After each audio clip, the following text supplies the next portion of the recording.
Mayor से मिली भगत करके कुछ इस तरह के साजिश रचा है क्या? बिल्कुल, यह बताया जाए। निश्चित तौर पर यह साजिश है और यह मेयर और यह तथाकथित आईएएस अफसर मनोज कुमार की मिली भगत है, क्योंकि पटना से अगर कोई जांच जिन बिंदुओं पर आती है उन्हीं बिंदुओं पर जांच होती है, और इस तरह से अन्य में लिखना अपने आप में एक साजिश का इशारा तो है ही, और साथ में इस आईएएस को किसने बनाया मुझको ये भी जानना है। मैं निश्चित तौर पर इसके आदमी के खिलाफ चीफ सेक्रेटरी को, भारत सरकार के डीओपीटी को और महामहिम राष्ट्रपति महोदया को लिखूंगा। आईएएस लोग का एक मिड टर्म कैरियर प्रोग्राम होता है जिसको एमटीसीपी कहते हैं लाल बहादुर शास्त्री एकेडमी में, परंतु इस अफसर को उस मिड टर्म कैरियर प्रोग्राम में नहीं जाना चाहिए। लाल बहादुर शास्त्री एकेडमी में निश्चित तौर पर वहां के चपरासियों के लिए भी ट्रेनिंग का प्रोग्राम होता होगा। इस अफसर को जाके पहले एलवी एकेडमी में चपरासी के साथ बैठकर ट्रेनिंग देना चाहिए, क्योंकि जिस व्यक्ति को ये पता नहीं है कि पेट्रोल और डीजल जीएसटी में आता है कि नहीं, वह कितना बड़ा घोटाला और इसी तरह से किसी मेयर के साथ मिलकर पैसा वसूली का धंधा करता होगा। क्योंकि शिकायत पूरा पाथेय कंपनी पर है। पाथेय कंपनी सारा कुछ ठीक हो गया, एकदम एक भी आरोप पाथेय पर नहीं है इन दोनों के मर्जी से। तो क्या ये सिंपल मामला नहीं है कि पहले आपने पाथेय पे आरोप लगाया, फिर डील पक्की हो गई, डील का सब कुछ सेटल हो गया, तो सेटल हो गया तो पाथेय के सारे आरोप का गायब हो गए और उसके बदले एक नया आरोप आपने खड़ा करके 1.5 साल से बार बार सशक्त समिति में यह चिट्ठी छुपा के नाटक कर रही है। यह निश्चित तौर पर यह अफसर और बेतिया मेयर के भ्रष्टाचार के चरम का उदाहरण। और मुझको पूरा विश्वास है कि जो ये पेट्रोल पंप की जो मालकिन है, क्योंकि आज तक इन लोगों को पता भी नहीं है कौन है, वह निश्चित तौर पर सशक्त स्थायी समिति पर 100 करोड़ के मानहानि का भी मुकदमा करेंगी, क्योंकि यह कहना कि डीजल पर आपने जीएसटी क्यों नहीं जमा किया और 15 गाड़ी पर, यह सरासर बताता है। और परसों आके रोहित सिकारिया 1 घंटा तक मुझको ब्लैकमेल किया है कि यह कागज रखा जाएगा तो बहुत बड़ा बवाल होगा। मैंने कहा मुझे कोई मतलब नहीं है, तुम कागज रखो, अगर पेट्रोल पंप ने गलत किया है तो उस पर सजा होनी चाहिए। और कुल मिला के परसों की बैठक में यही कागज है, आप सबको मैं दे रहा हूं। मैं हर जगह पे पोस्ट भी कर रहा हूं, और मैं जो इन्होंने कहा कि आफाक अहमद ने 5 बार के मीटिंग का कागज दिया है, तो मैं आफाक जी को भी बाकायदा अभी व्हाट्सएप कर रहा हूं कि वो जिससे चाहे जांच करा लें, और अगर उनके दोनों आरोप गलत हैं तो वह माफी मांगे, नहीं तो क्रिमिनल केस तो मैंने किया ही है, मैं मानहानि का भी मुकदमा करूंगा। मैं अभी इस पर आज मैं अपनी बातों को रखने के लिए आया हूं। मैं वैसा नेता नहीं हूं कि अगर आपसे कोई प्रश्न पूछा जाए तो वह प्रश्न को कोना में फेंक करके दूसरों पर इल्जाम लगाए। आज का प्रेस कॉन्फ्रेंस मुझ पर जो 2 इल्जाम लगे थे, उन दोनों इल्जाम का जवाब है।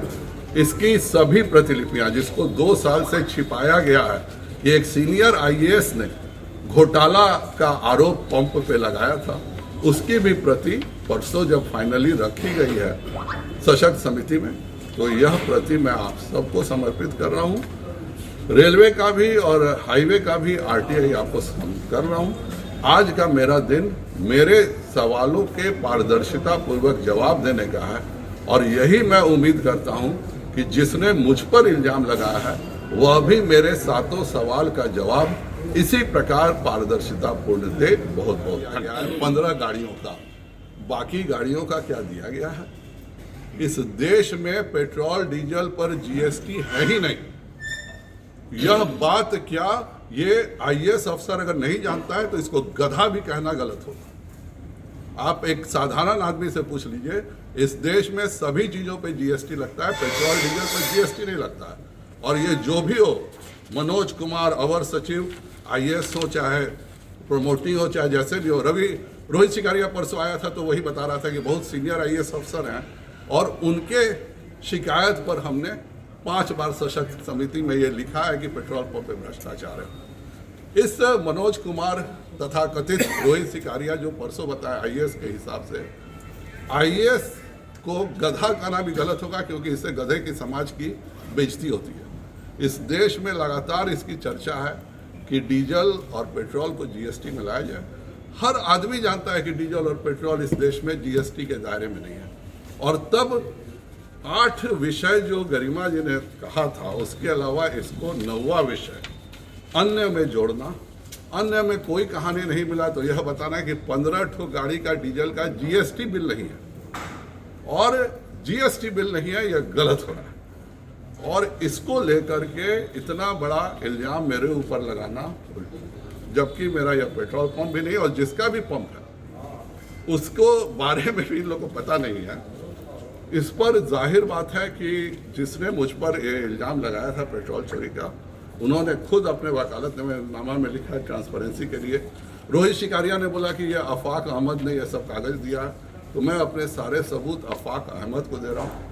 मुझको विश्वास है कि मेरा कागज भी वो आगे देंगे और मैं अभी भी कह रहा हूँ कि मेरे से वह माफ़ी मांग ले, नहीं तो मैं 132 करोड़ 24 लाख का मानहानि का मुकदमा भी करूंगा। इस तरह की साजिश है। पटना से कोई आता है, कोई भी जांच एजेंसी, उसको जितना जांच मिलता है वो जांच करके जाता है। जानबूझ के अन्य में लिया गया। पहला तो मेरा आरोप यह है कि यह बेतिया मेयर और मनोज कुमार दोनों ने मिलकर जानबूझ के कि अब 8 में तो कोई मतलब नहीं है, जो पाथेय कंपनी के साथ डीलिंग होनी थी मेयर की हो गई होगी, इसीलिए पाथेय कंपनी को अब निर्दोष साबित करना मेयर की मजबूरी थी और ये मनोज कुमार की मजबूरी थी।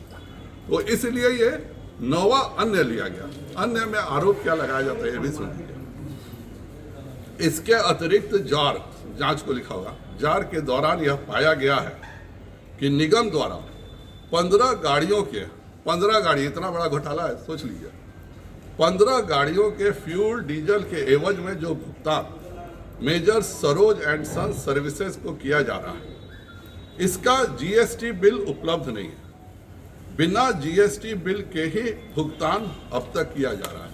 या आप सब देख सकते हैं कि एक अंडर सेक्रेटरी जो आईएएस लेवल का पद होता है, और रोहित शिकारिया परसों हमको बता रहा था कि बहुत सीनियर आईएएस है और उन्होंने इस पंप के बारे में कमेंट लिखा और उसके कारण ये 1.5 साल तक लगातार हर मीटिंग में भ्रष्टाचार की बात करते रहे कि देखिए ये 15 गाड़ी का ये है और एक बहुत सीनियर आईएएस ने इसका रिपोर्ट किया है। मैंने कहा मैं नहीं देखूंगा, आप कृपया कर इसको नगर की बोर्ड की बैठक में रखिए, क्योंकि मैं 19 को भी मैंने लिख के दिया है और परसों भी मैंने लिख के दिया था कि अगर अब आप बैठक नहीं बुलाइएगा तो मैं आपके खिलाफ कार्रवाई करूंगा।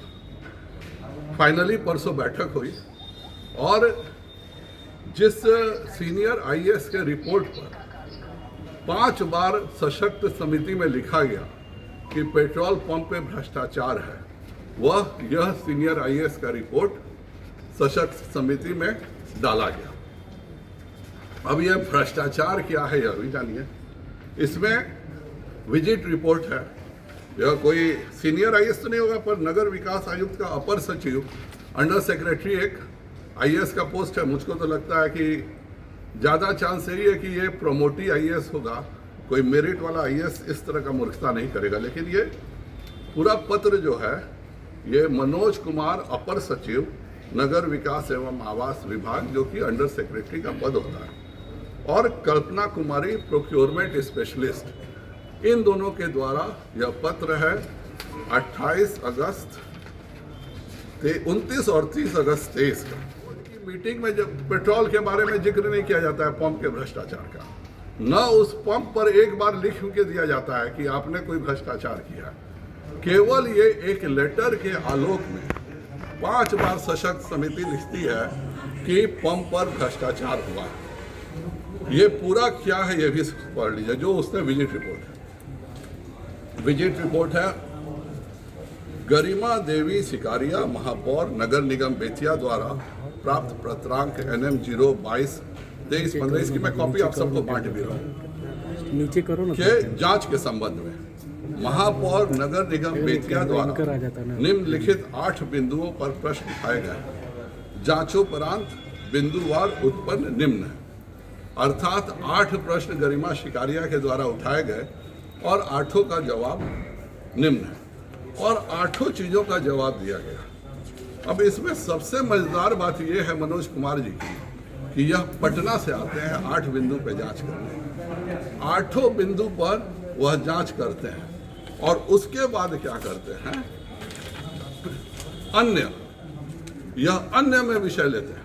पेट्रोल पंप आपका नहीं और आपके भाई का है। दुनिया में ये इतने बड़े मूर्ख हैं कि अगर आप इंडियन ऑयल के वेबसाइट पे चले जाइए तो कोई भी 1 सेकंड में जान सकता है कि पेट्रोल पंप किसका है। आज तक वो इतनी साधारण बात भी नहीं जान सके कि पेट्रोल पंप किसका है। कभी मेरा बात किया, कभी मेरे भाई का बात किया, जबकि दोनों गलत है। खैर, उससे मतलब नहीं है, मतलब इल्जाम से। जो अलाइनमेंट का इन्होंने आरोप मुझ पर लगाया, यह पूर्व मध्य रेलवे का पत्र है और इसमें साफ लिखा हुआ है, छावनी चौक बेतिया स्थित राष्ट्रीय राजमार्ग 28B नया 727 पर प्रस्तावित रोड ओवरब्रिज का संरक्षण अलाइनमेंट में कोई बदलाव नहीं किया गया। ये मैंने आरटीआई से मांगा है और आरटीआई से मांगने के बाद ये लोग जिम्मेवार हैं। अगर इसमें कोई भी गलती है तो आप लोग भी खोज सकते हैं। अखिलेश जी, नेशनल हाईवे और आप में से 90% लोग बेतिया में ही पैदा हुए होंगे और जब से जन्म लिए होंगे तब से बगहा इसी रोड से जाते होंगे। मुझे नहीं लगता कि आप में से कोई बोलेगा कि इस सड़क का मार्ग परिवर्तित हो गया। यह अखिलेश जी, सब में रेलवे ही का।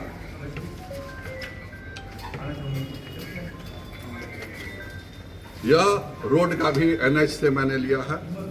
रोड में भी लिखता है, रोड का जो आरटीआई है, NH 28B के छावनी स्थित है आरओबी पहुंच पथ के निर्माण हेतु किसी प्रकार का भू अर्जन कार्य नहीं किया गया है, अर्थात अतः इसके मार्ग रेखन में परिवर्तन का प्रश्न ही नहीं उठता। ये नेशनल हाईवे का भी रिपोर्ट है। इसका रिपोर्ट तो ये सरासर बताता है कि उनका अलाइनमेंट का रिपोर्ट झूठा है। दूसरा, उन्होंने मुझ पर पेट्रोल चोरी का गरिमा देवी शिकारिया के नाम पे आरोप लगाया है। परसों माननीय वार्ड पार्षद रोहित शिकारिया मेरे घर आए थे और घर आकर के मुझको सफाई दे रहे थे कि मैंने इस तरह का कोई पत्र नहीं दिया, ये आफाक अहमद ने दिया। हमने कहा कि ये कोई मुद्दा नहीं है। मुद्दा यह है कि इस देश में कहीं कोई भ्रष्टाचार हुआ है। अगर उस पेट्रोल पंप ने कोई भ्रष्टाचार किया है तो वह बात सार्वजनिक होनी चाहिए। नेताजी चंपारण आए थे और उन्होंने कुल मिला के खोज के मुझ पर इल्ज़ाम लगाया था कि मैंने छावनी आरओबी का अलाइनमेंट बदल दिया।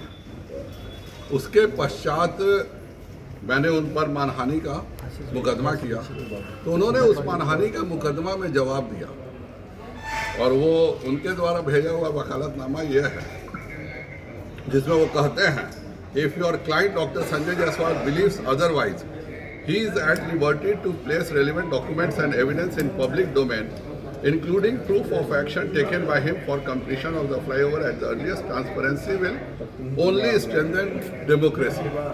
मतलब पारदर्शिता से ही जनतंत्र मजबूत होगा। तो उनकी बात को ध्यान में रखते हुए उन्होंने मुझ पर मुख्यतः 2 आरोप लगाए।